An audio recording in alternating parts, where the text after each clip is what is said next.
ইকরি মিকরি চাম চিকরি, চামের কাটা মজুমদার, ধেয়ে এলো দামোদর। আমরা ছোটবেলায় এই কবিতাটি একবার না একবার পড়েছি, কিন্তু কখনো কি ভেবেছি নান্দনিক ছন্দের এই ছড়াটির আসল অর্থ কি? এই ছড়াটি এমন একটি ইতিহাস বয়ে নিয়ে যায় যেটা শুনলে আপনারা চমকে উঠবেন। কিন্তু একটা ছড়ার পিছনে ঠিক কী বা ইতিহাস লুকিয়ে থাকবে প্রশ্ন করলে এই রকম উত্তর আসবে। হয়তো শিশুদের নির্ভেজাল আনন্দ দেওয়ার উদ্দেশ্যেই এই সমস্ত ছড়ার রচনা করা হয়, কিন্তু সত্যিটা বেশ করুণ এবং দুঃখজনক।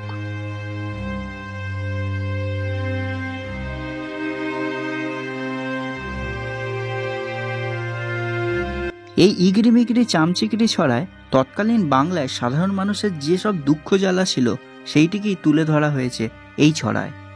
তো আসুন প্রতিটি শব্দের পঙ্কোক্তি ধরে এটিকে বিশ্লেষণ করি।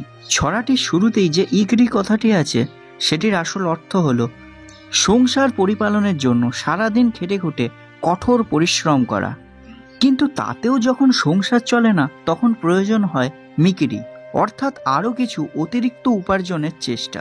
চাম কথাটার অর্থ হলো রুজি রোজগারের এলাকা, আর চিকরি কথার অর্থ হলো সেই রোজগারের এলাকাতেই ঘুরে ঘুরে কিছু অর্থ উপার্জন করে তা ঘরে নিয়ে আসা।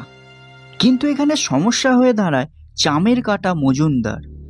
মজুমদার মূলত এক ধরনের রাজকর্মচারীর পদবি। এই মজুমদাররা রাজস্ব আদায়ের নাম করে দরিদ্র মানুষদের সর্বস্ব গ্রাস করত। দরিদ্র মানুষদের এই রকম অত্যাচার করত বলেই তাদের পথের কাঁটা হচ্ছে এই মজুমদার, তাই বলা হয়েছে চামের কাটা মজুমদার। অর্থাৎ এখানে দরিদ্র মানুষের পথের কাঁটা হচ্ছে এই মজুমদার শ্রেণীর রাজকর্মচারীরা। তারপর আসে ধেয়ে এলো দামোদর। এই দামোদর হলো এক প্রকারের পাইকারি দল, যাদের মূলত কাজ ছিল কৃষকদের কাছ থেকে ফসল এবং কুমোরদের কাছ থেকে নানান ধরনের মাটির জিনিসপত্র কম দামে কিনে বাজারে সেটাকে চড়া দামে বিক্রি করা। কিন্তু এই দামোদর তো শুধু এসেই ক্ষান্ত হন না, এখানে বলা হয়েছে দামোদরের হাঁড়িকুড়ি, অর্থাৎ দামোদররা যখন আসে তারা সঙ্গে করে হাঁড়িকুড়ি নিয়ে আসে। এখানে হাঁড়িকুড়ি বলতে দামোদর শ্রেণীরা যখন দরিদ্র মানুষদের লুটতে আসে তখন তারা সমস্ত প্রস্তুতি নিয়ে আসেন।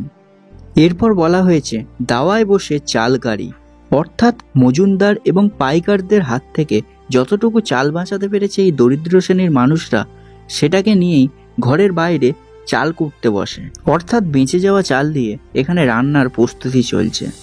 কিন্তু চাল কাটতে হলো বেলা, অর্থাৎ এত ঝামেলা ঝক্কি সামলাতে সামলাতে ভাত রাঁধায় দেরি হয়ে যায়। তাই ভাত খাওয়াকে দুপুরবেলা, অর্থাৎ প্রথম প্রহর বা সকালে খাওয়া আর সম্ভব হয় না, একবারে দ্বিপ্রহর বা দুপুরে খেতে হয়। কিন্তু খাবো কি করে, কারণ ভাতে পড়ল মাছি। এখানে মাছি বলতে আসলে চোরকে বোঝানো হয়েছে, যে যৎসামান্য খাদ্য তারও শেষ রক্ষা হয় না। ছিঁচকে চোরের দল সেটাকেও চুরি করে নিয়ে যায়।